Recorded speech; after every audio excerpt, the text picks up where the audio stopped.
Hi hello నమస్తే friends, welcome back to my channel. నేను జ్యోతి. 2 days back ఒక video పెట్టాను కదా, వరలక్ష్మి వ్రతం కోసము ఏమేమి కావాలో అవన్నీ కూడా ముందు రోజే కొనుక్కున్నాము. వంటకి ఏమేమి కావాలో అవి కూడా ముందు రోజు నైటే చాలా వరకు రెడీ చేసి పెట్టుకున్నాను అని ఒక వీడియో పెట్టాను కదా. ఇంకా ఈ వీడియో వరలక్ష్మి వ్రతము మార్నింగ్ నుంచి పూజ అయ్యే వరకు ఉంటుంది, లాస్ట్ వరకు చూడండి. అలాగే ఒక లైక్ ఇవ్వండి. వరలక్ష్మి వ్రతం రోజు మార్నింగే 4కి లేచి ఫస్ట్ అయితే ఇల్లు ఒకసారి అలా తుడిచేసి స్నానం చేసి ఇంకా గుమ్మాలకి పసుపు రాసి బొట్లు పెడుతున్నాను. మనకి ఫస్ట్ వరలక్ష్మి పూజ అనగానే లేదంటే శుక్రవారం అనగానే నార్మల్గా గుర్తొచ్చేది ఇంకా గుమ్మాలకి పసుపు రాసి బొట్లు పెట్టడం కదా. నేను నార్మల్గానే ఎవ్రీ ఫ్రైడే పెడతాను. ఇంకా వరలక్ష్మి పూజ కాబట్టి ఇంకా ఆ రోజు మార్నింగ్ కూడా గుమ్మాలకి పసుపు రాసి బొట్లు పెట్టాను. ఎడం చేత్తో వేస్తున్నాను ముగ్గులు అని చెప్పి తప్పుగా అనుకోకండి. ఆల్రెడీ ఇంతకు ముందు వీడియోస్లో చెప్పాను, నాది ఎడం చేతి వాటము, ముగ్గేయడం అయితే అస్సలు కుడి చేత్తో రాదు, అందుకే ఎడం చేత్తో వేస్తున్నాను. ముందు రోజు నైటే ఇలా గుమ్మాలకేమో పూలదండలు పెట్టేసి మామిడి కొమ్మలు పెట్టేసాము. నార్మల్గా మామిడి కొమ్మలు తోరణాలలాగా కట్టి పెడతాను, కాకపోతే ఇంకా ఆ రోజు ఫుల్ బిజీ ఉంటాం కదా, చాలా పనులు ఉంటాయని చెప్పి కొమ్మల్లాగే పెట్టేశాను. ఇంకా ముగ్గేసేసి లోపలికి వచ్చాక ఫస్ట్ పులిహోర కోసము రైస్ పెట్టాను. అలాగే శనగపప్పు బూరెలు చేద్దామని చెప్పి శనగపప్పు కూడా కుక్కర్లోనే పెట్టేశాను. ఒక కుక్కర్లో శనగపప్పు, ఒక కుక్కర్లోనేమో రైసు పెట్టాను. ఇంకా మినపప్పు అనమాట నానబెట్టాను, ముందు రోజు నైటే నానబెట్టేశాను. ఆ రెండు ఉడికే లోపల పీటలకి పసుపు రాసి బొట్లు పెడుతున్నాను. ఈ పీటలకి పసుపు బొట్లు కూడా ముందు రోజు నైటే పెట్టేస్తాను, కాకపోతే ఆ రోజు నాకు గుర్తులేదు, అందుకే ఆ రోజు మార్నింగే ఇది కూడా చేశాను. నేనైతే ముందు రోజు నైటే అన్ని రెడీ చేసి పెట్టుకోవాలి అనుకొని అన్ని రెడీ చేసుకున్నాను, కానీ 1-2 అయితే మర్చిపోయాను. పూజలు, వ్రతాలు, పెళ్ళిళ్ళు ఇలాంటివి ఏవైనా అయితే అన్ని రెడీ చేస్తామో అనుకుంటాం, కానీ ఖచ్చితంగా ఏదో ఒక విషయం మర్చిపోతాము. అలాగే నేను కూడా మర్చిపోయాను. ఇంకా ఆ రోజు మార్నింగ్ తొందర లేచాను కాబట్టి చేసేసాను. పీటలకి పసుపు రాసి బియ్యం పిండితోటి ముగ్గులేస్తే ఎంత అందంగా కలకలలాడుతున్నాయి, అస్సలు అవి చూస్తేనే మనసు నిండిపోతుంది అనమాట, అంత అందంగా ఉన్నాయి. ఇక్కడ చూసారా, ఎడమ చేతితోటి గిరా ముగ్గులు వేస్తున్నాను. నాకైతే కుడి చేతితోటి అస్సలు రాదండి నిజంగా, అందుకని చెప్పి ఇంక ఎడమ చేతితోనే వేసేస్తాను. కుడి చేతితో వేసినానంటే ఇంకొక గంట పడుతుంది ఆ పీటలకి ముగ్గులు వేసేసరికి. ముగ్గులు మాత్రమే ఎడమ చేతితోటి వేస్తాను, కానీ బొట్లు మాత్రం కుడి చేతితోనే పెడతాను, ఎందుకంటే అవి ఈజీగా పెట్టేయచ్చు. ముగ్గు అయితే అస్సలు కుడి చేతితోటి రాదు.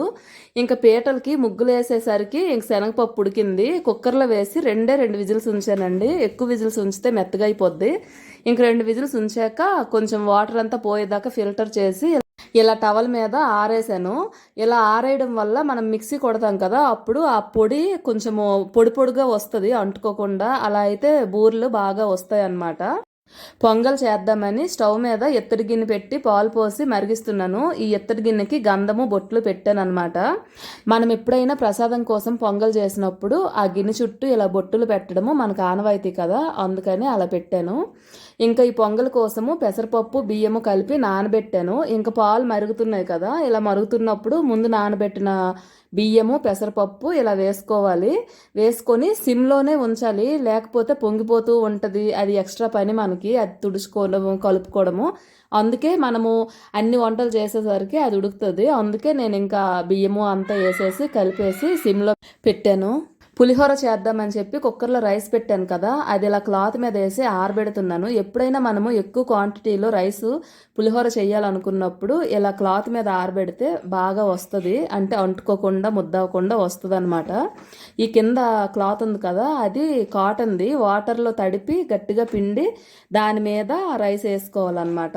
గారెల కోసము మినపప్పు నానబెట్టాను కదా, అదేమో మిక్సీ పట్టేశాను. నార్మల్గా అయితే గ్రైండర్లో వేస్తాను, ఆ రోజు మనకు ఫుల్ బిజీ ఉంటాం కాబట్టి గ్రైండర్లో వేస్తే పెద్ద పని కదా, అందుకని మిక్సీలో వేస్తాను. ఇక్కడ అన్ని రెడీ చేసి పెట్టేశాను. చింతపండు గుజ్జు కూడా తీసి పెట్టాను. ఇది చూసారా, ఇది ఉప్మా రవ్వతోటి ఉప్మా లాగా చేసి ఉంచాను. వీటిని చిన్న అప్పాల్లాగా చేసుకొని ఆయిల్లో వేపుకోవడమే. ఇవన్నీ రెడీ చేసే లోపల పొంగలి ఉడికిపోయింది, కాకపోతే ఇంకొంచెం మెత్తబెడితే బాగుంటుంది అని చెప్పి కలిపేసి సిమ్లో పెట్టి ఉంచాను. ఇక్కడ కిస్మిస్ జీడిపప్పు నెయ్యిలో వేయించి ఉంచాను అనమాట పొంగల్లో వేయడానికి. శనగపప్పు కూడా మిక్సీ పెట్టి రెడీగా ఉంచాను. అన్ని వంటలు కూడా ఒక్కొక్కటి ఇంక వండుకోవడమే.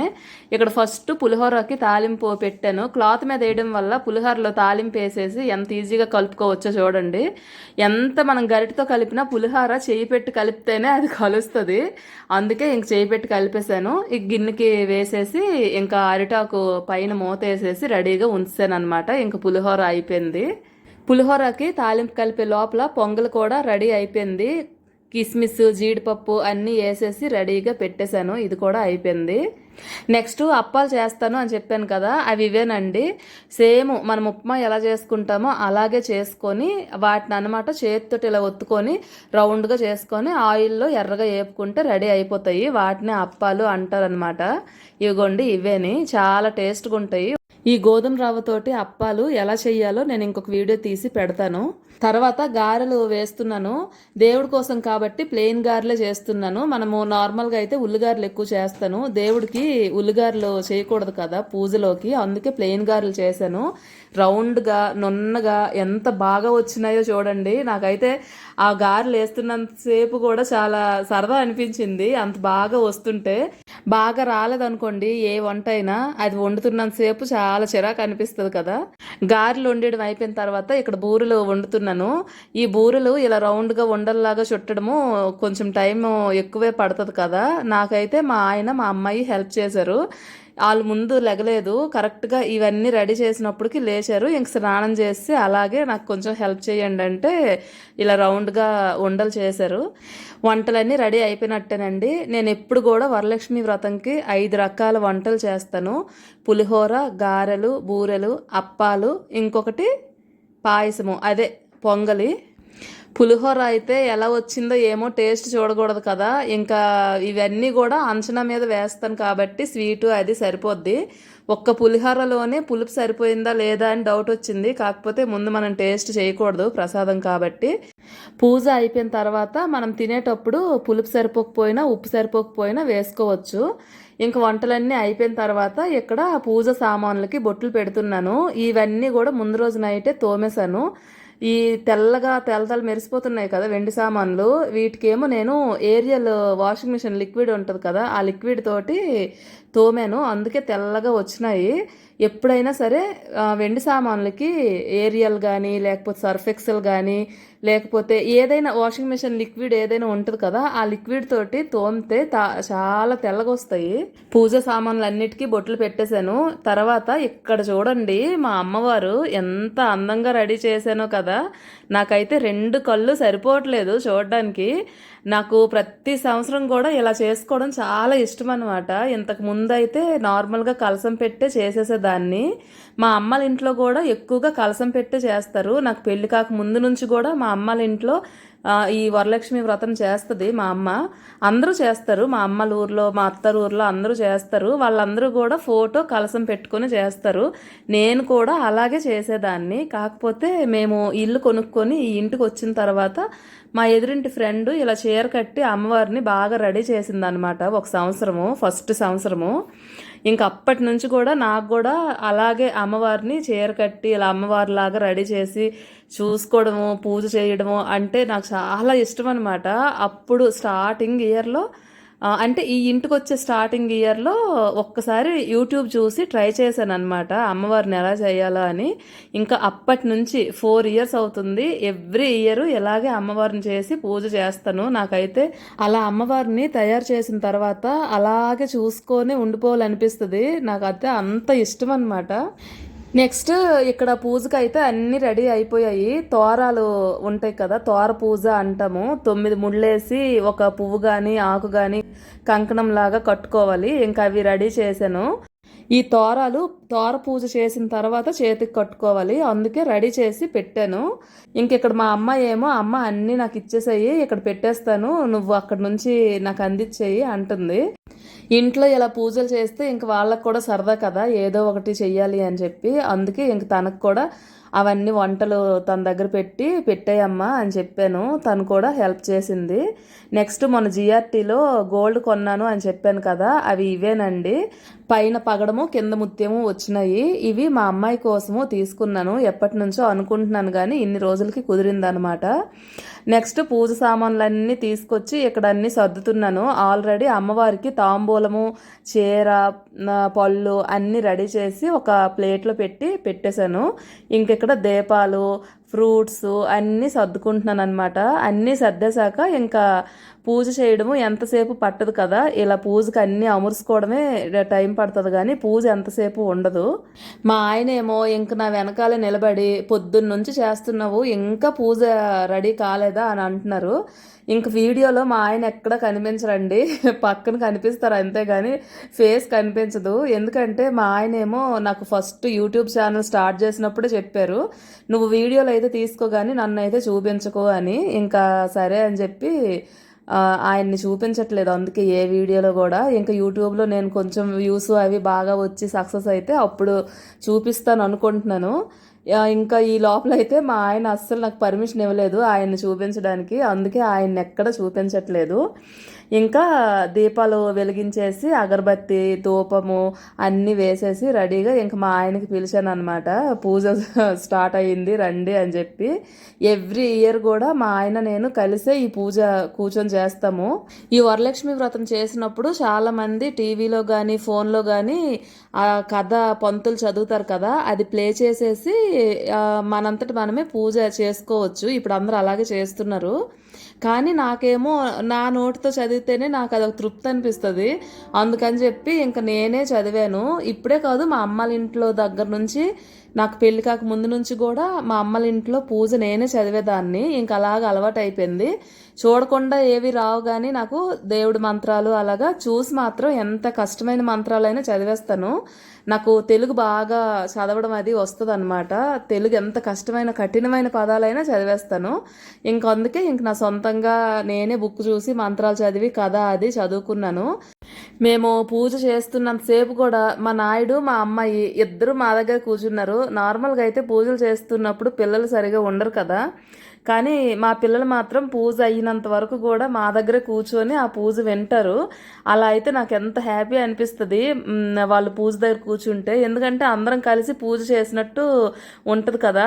కాకపోతే అక్షంతలు మాత్రము 1 కేజీ బియ్యానికి కలిపేసి ఉంచాలి. ఎందుకంటే మా పిల్లలు పూజ అయినంతసేపు అక్షంతలు వేస్తూనే ఉంటారు. కొంచెం వేయరా అంటే అస్సలు వినరు అనమాట. మా నాయుడైతే పిడుకుడు పట్టుకొని అక్షంతలు వేస్తూనే ఉంటాడు.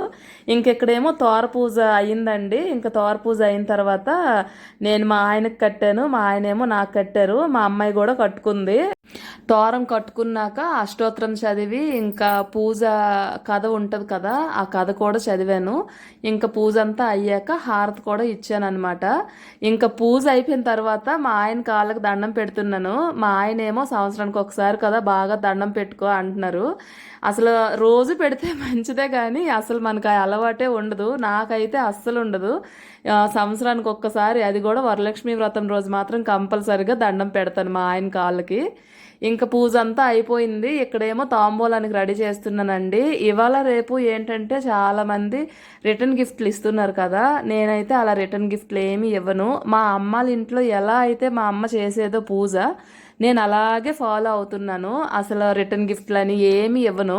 తాంబూలం ఎలా రెడీ చేశానో చూసారు కదా, అరటాకు మీద బ్లౌజ్ పీస్ పెట్టి ఆకు ఒక్క పసుపు కుంకుమ కూడా ప్యాకెట్లు వాడను, నార్మల్గానే కొంచెం పెడతాను.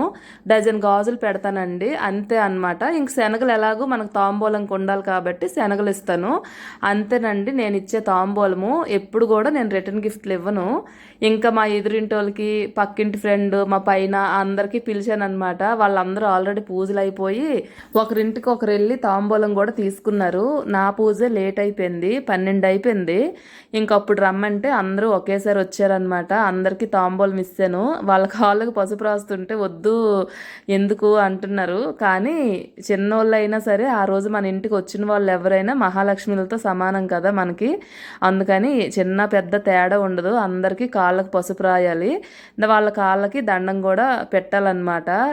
ఇవన్నీ నేను ఎక్కడ నేర్చుకున్నానంటే మా పాత ఇంట్లో ఒక ఆంటీ ఉండేవారు, ఆ ఆంటీ దగ్గర నేర్చుకున్నాను. ఇంతకుముందు మా అమ్మాళ్ళ ఇంటి దగ్గర కూడా చేసేది, కాకపోతే అప్పుడు కథ చదవడం వరకే నాకు తెలిసేది, కానీ మిగతాదంతా మా అమ్మ చూసుకునేది అనమాట. పెళ్ళయిన తర్వాత ఫస్ట్ ఇయర్ కూడా మా అమ్మాళ్ళ ఇంట్లో చేశాను. ఆ తర్వాత నుంచి హైదరాబాద్లో చేయడం స్టార్ట్ చేశాను. అప్పుడు మా అమ్మని అడిగి ఎలా చెయ్యాలి ఏం చెయ్యాలి అని అడిగాక అక్కడ ఆంటీ కూడా చెప్పారు. ఇంకా అలా ప్రతి సంవత్సరము చేస్తూ వస్తున్నాను. ఇప్పటికైతే వరలక్ష్మి వ్రతము ఎలా చెయ్యాలి ఏంటి అని అసలు తడబాటు కూడా ఉండదు, బాగా చేసుకుంటాను అనమాట. మా ఇంట్లో వరలక్ష్మి వ్రతము ఇలా జరిగిందండి. మీ అందరికీ ఈ వీడియో నచ్చిందని అనుకుంటున్నాను. నచ్చితే ఒక లైక్ ఇవ్వడం మాత్రం మర్చిపోకండి. అలాగే ఈ వీడియో గురించి మీరు ఏదైనా చెప్పాలనుకుంటే కామెంట్ బాక్స్లో కామెంట్ చేయండి. అలాగే నా ఛానల్ని సబ్స్క్రైబ్ చేసుకోండి. Bye bye.